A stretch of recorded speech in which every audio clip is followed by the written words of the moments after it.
What a summer! It felt like years, if not decades, of news happened in just a few months. Hi there, everyone. I'm Jeff, and this is Plain English, where we help you upgrade your English with stories about current events and trending topics. We took the summer off. I guess not off really. What happened is I wanted to spend 2 months heads down on some business issues. So I recorded the July and August episodes all in 1 week at the end of June. I figured summer is quiet, not much is going on, you won't miss the current events topics. But wow, was I wrong. This summer was jam-packed with news. Trump was shot, crowd strike, a huge prisoner exchange, the Olympics, and more. So today, we'll review this crazy summer. And on Thursday, we'll talk about the biggest story in the US over the last few months. The expression I've chosen for this episode is get out of. So that's coming up after our main story. This is lesson number 706, so you can find the transcript, activities, exercises, translations, and more at plainenglish.com/706. Before we start today's story, I'd just like to remind you that the podcast is just one part of how we can help you upgrade your English skills. At plainenglish.com, you can make faster progress with active learning strategies. You can take quizzes, do activities, listen to the fast version of the audio, watch video workshops, practice what you learn, and even join a live call with JR and me. It's all about helping you build your skills to become a better, more confident English speaker. Sound good? Go to plainenglish.com to start your free 14-day trial today. Now, let's jump into today's story.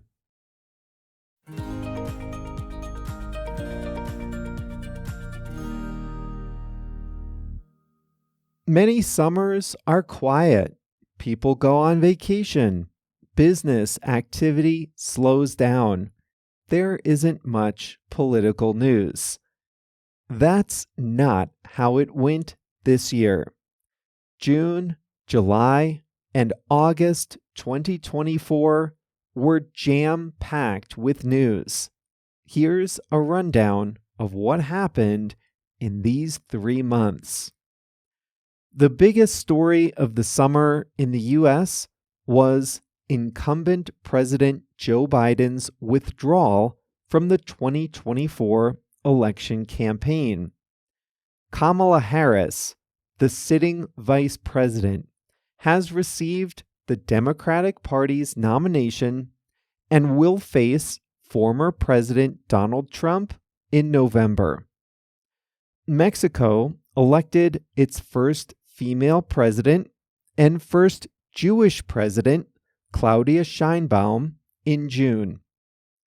In the United Kingdom, British voters kicked out the Conservative majority, handing control of the government to the center-left Labour Party and new Prime Minister Keir Starmer. It was the Conservative Party's biggest defeat in its 190-year history. Across the Channel, France elected a new National Assembly in a rollercoaster 2-round election.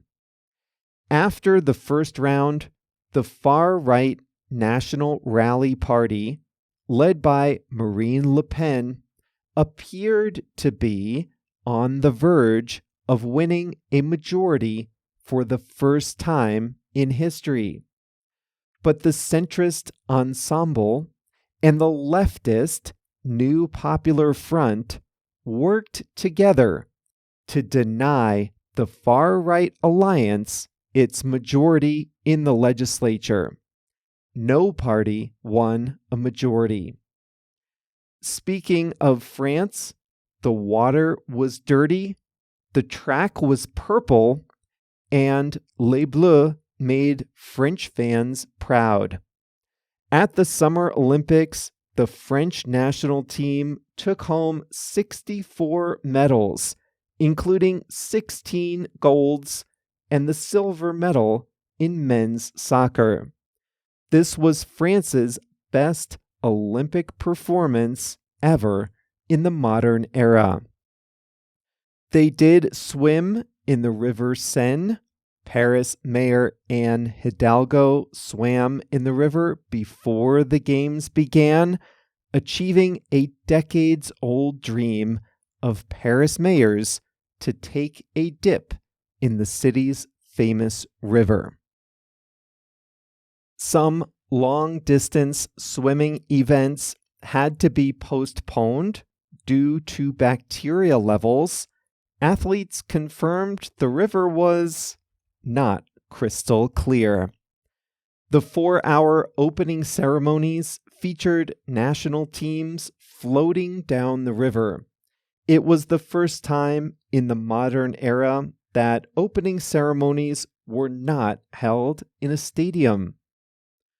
Russia and a group of Western democracies completed the largest prisoner swap since the Cold War. It all came together on August 2nd in Ankara, the capital of Turkey.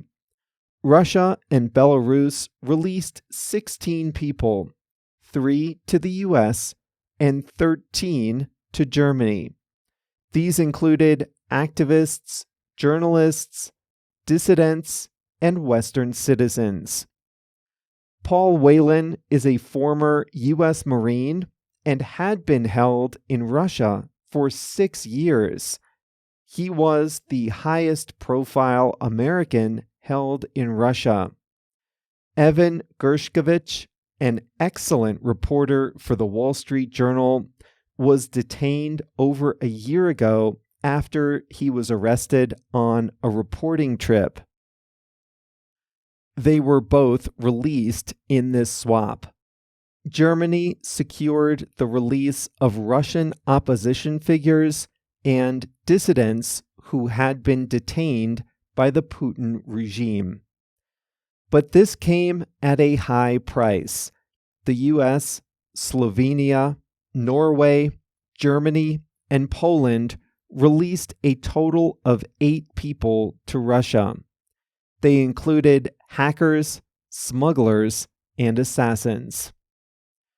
Venezuela held an election on July 28th. Since strongman Nicolas Maduro came to power, almost 8 million people have fled the country, and the economy has shrunk by about 3/4, according to some estimates. Respected opinion polls predicted that the opposition candidate would win the election by a wide margin. Printouts from the election machines show a convincing defeat for the government. Still, the government declared victory for Maduro, a result few in Venezuela believe. The government has not released detailed election tallies, and it stopped the publication of vote totals on the night of the election. It blamed hackers. Venezuelans took to the streets to protest. The opposition has published images of the voting machine printouts on social media, showing their ample margin of victory. The government responded brutally. They have gone door to door, arresting opposition activists in a crackdown chillingly known as Operation Knock Knock.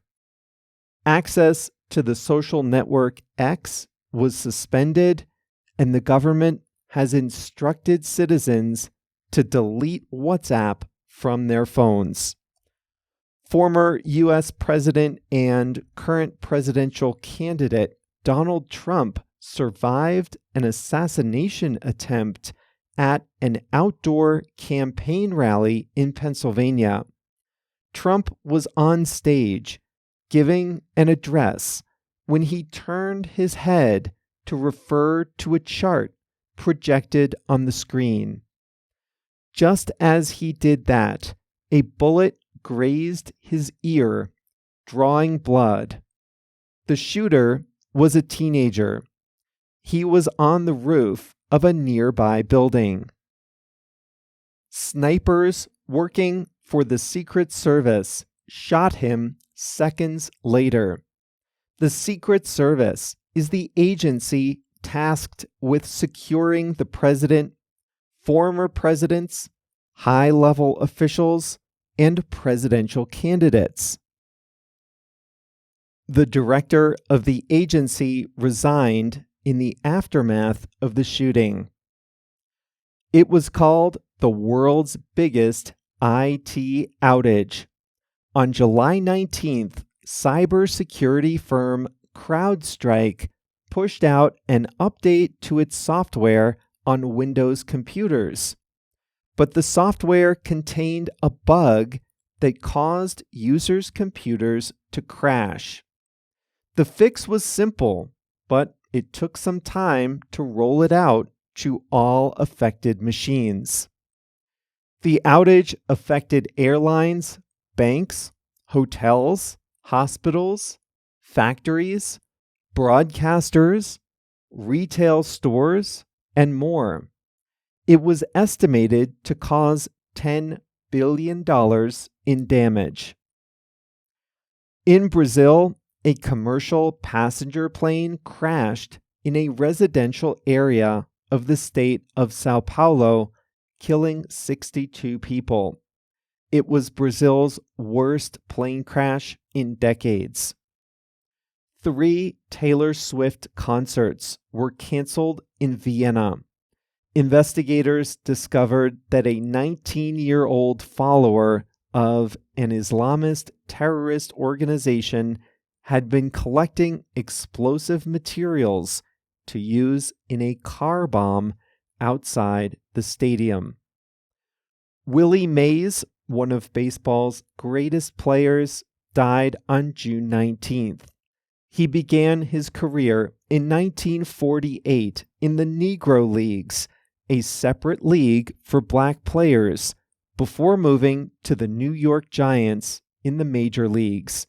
He played 23 seasons of professional baseball and was one of the most beloved players in history. He was 93.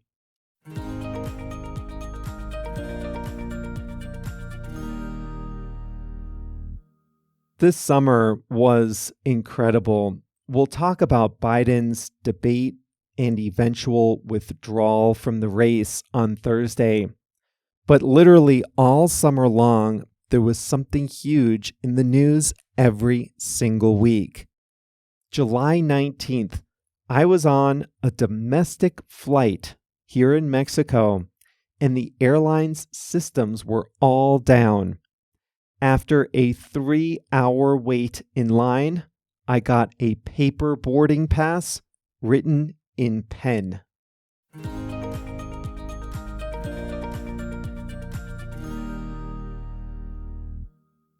Get out of. Get out of is a phrasal verb that means to avoid doing something, especially something you are expected or required to do. When you get out of something, you make an effort to escape a responsibility, a task, or an obligation. What are some times when you might want to escape a responsibility? In a recent story here at Plain English, we talked about jury duty. In the U.S., citizens have a responsibility to serve on juries when we are called.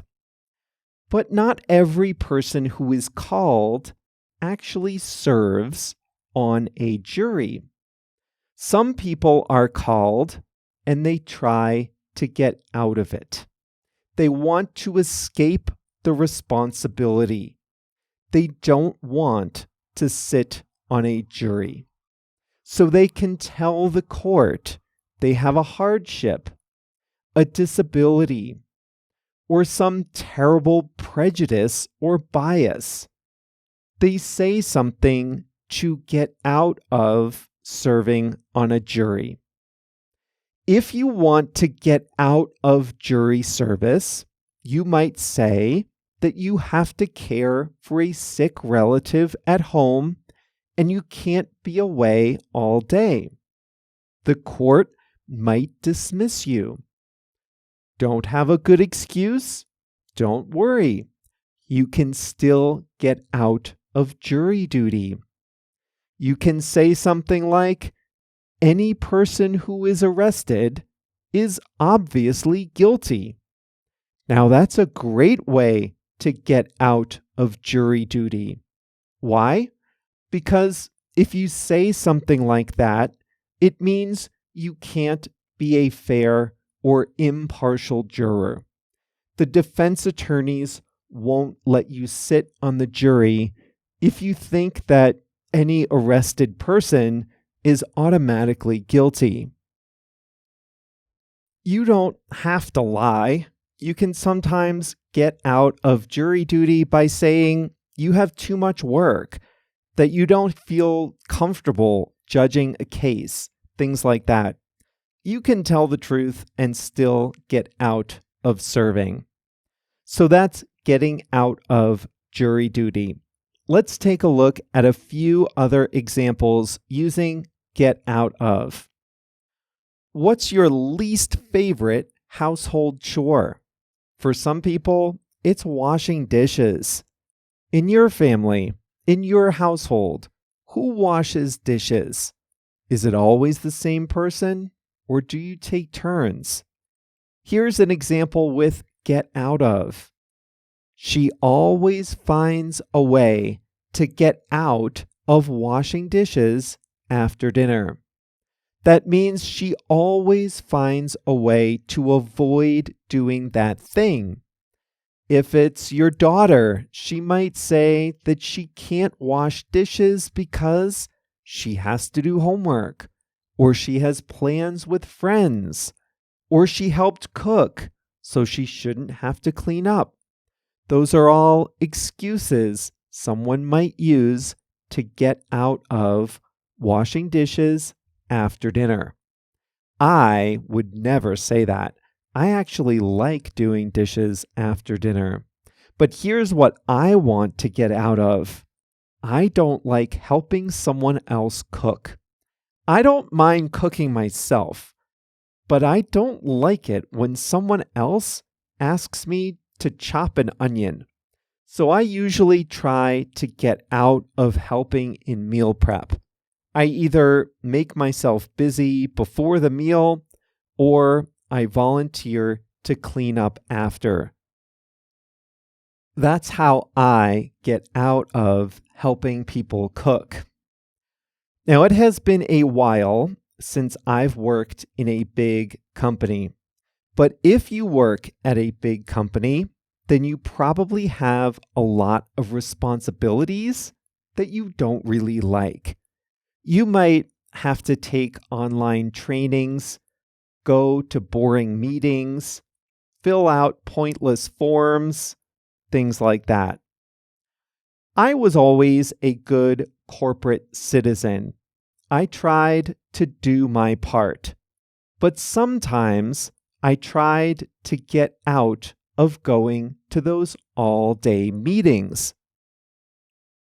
I might conveniently schedule a meeting with a customer at their office. What a coincidence! Oh, I have to meet a customer at their office, I would say, truthfully. That would be a way to get out of going to an all-day meeting at my own company. Or I might say, I scheduled a vacation a long time ago, so I can't attend. That's another way to get out of it.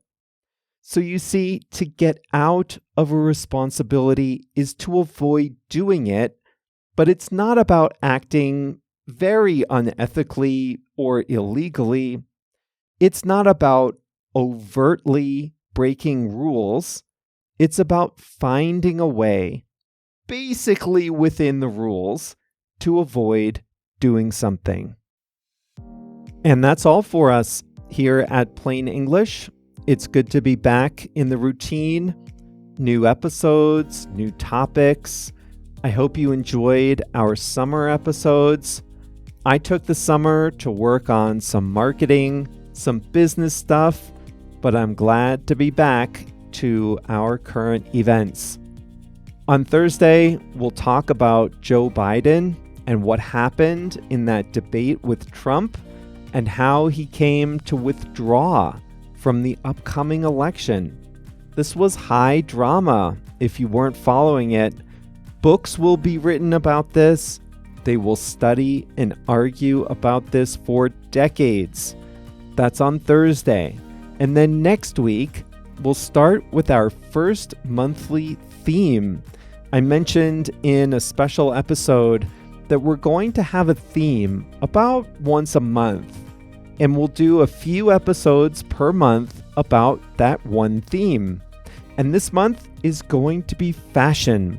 So we'll kick that off next week. This was lesson 706. So remember, get the transcripts at plainenglish.com/706. See you back here on Thursday.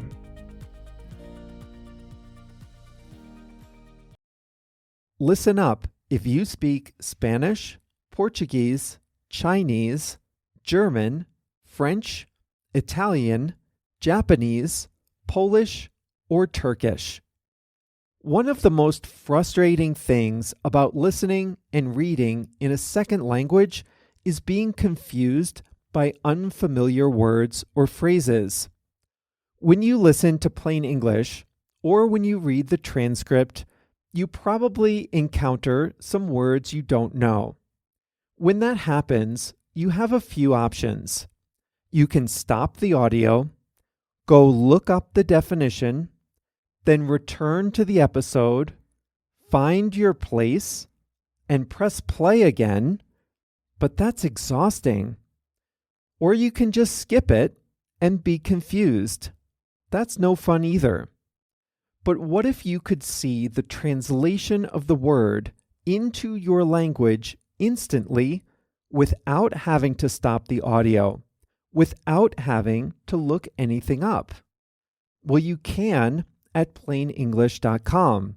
For each episode, we translate about 100 words and phrases from English to 9 languages: Spanish, Portuguese, Chinese, German, French, Italian, Japanese, Polish, and Turkish.